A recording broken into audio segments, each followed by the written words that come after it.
నమస్తే అండి. ఇప్పుడు మనం చూస్తున్నది 3 BHK ఫ్లాట్ అండి. లొకేషన్ వచ్చి Maddilapalem, Pithapuram colony. Main door ముందు కూడా మనకి సేఫ్టీ వాల్ అయితే పెట్టేసి ఉంది. ఇదంతా మనకి హాల్ వస్తుందండి. హాల్ అయితే మనకి వెరీ బిగ్ సైజులో అయితే కనిపిస్తుంది. వుడ్ వర్క్ అయితే చాలా చక్కగా డిజైన్ చేసినట్టయితే కనిపిస్తుంది. టీవీ నెట్టు, కన్సిల్ లైట్స్, కార్నర్ లైట్స్ పెట్టుకోవడానికి సీలింగ్ అయితే చక్కగా కనిపిస్తుంది. కాస్త ముందుకెళ్తే లెఫ్ట్ సైడ్లో మనకి ఒక బెడ్రూమ్ వస్తుందండి, మాస్టర్ బెడ్రూము.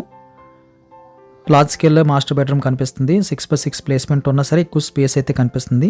సీలింగ్ కూడా మనకి సేమ్ మనకి క్లాస్ డిజైను, ఎక్కువగా స్పేస్ ఉంది. దాదాపుగా మనకి 5 అడుగుల వెడల్పు, పొడవు ఎక్కువ వచ్చింది. ఈ చివరిలో అటాచ్డ్ బాత్రూమ్ వచ్చిందండి. బాత్రూమ్ సైజు కూడా మనకి లార్జ్ స్కేల్లో కనిపిస్తుంది. ఇక్కడ నుంచి బయటకు వచ్చేసిన తర్వాత లెఫ్ట్ సైడ్లో మనకి కామన్ టాయిలెట్ వచ్చిందండి. దాని ఆపోజిట్లో మనకి ఒక బెడ్రూమ్ వస్తుంది. కామన్ టాయిలెట్ సైజు కూడా మనకి లార్జ్ స్కేల్లో కనిపిస్తుంది. ఇండియన్ మోడల్ ఉంది, ప్రజెంట్ మార్చుకోవచ్చు. ఇది మనకి గెస్ట్ బెడ్రూమ్ అండి. సేమ్ మనకి కన్సల్ లైట్స్, కార్నర్ లైట్స్ పెట్టుకోవడానికి అయితే సీలింగు, అదేవిధంగా సఫిషియెంట్గా అయితే రూమ్ సైజ్ కనిపిస్తుంది. ఇక్కడ నుంచి మనకి బాల్కనీకి అయితే యాక్సెస్ కనిపిస్తుందండి.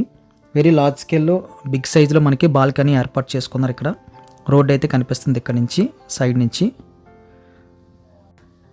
ఎక్కువ స్టోర్ చేసుకోవడానికి అయితే స్పేసెస్గా అనిపించింది ఈ యొక్క బాల్కనీ. లెఫ్ట్ సైడ్ కూడా మనకి స్పేస్ ఎక్కువ అనిపిస్తుంది. ఇక్కడ నుంచి మళ్ళీ మనం బయటకు వచ్చేసిన తర్వాత లెఫ్ట్ సైడ్లో మనకి సెకండ్ బెడ్రూమ్ కనిపిస్తుందండి. దీనికి మనకి అటాచ్డ్ వచ్చింది. టోటల్గా అయితే 3 బాత్రాలు, సీలింగ్ వర్క్ అది కూడా సింపుల్ కనిపిస్తుంది. 3 కూడా మనం 6x6 అయితే మంచాలు వేసుకోవచ్చు.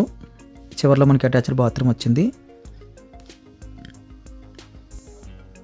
3 బాత్రూమ్లు కూడా చాలా స్పేసెస్గా అనిపించాయి. ఆల్మోస్ట్ రెగ్యులర్గా కన్నా డబల్ సైజ్ ఉన్నాయి 3 కూడా. ప్రైమ్ లొకేషన్లో 3 BHK ఫ్లాట్ వచ్చిందండి. ఇక్కడ నుంచి మళ్ళీ హాల్లోకి వచ్చేస్తే హాల్ దగ్గర నుంచి మనకి స్ట్రైట్గా కిచెను, అదేవిధంగా డైనింగ్ కనిపిస్తుంది. పూజ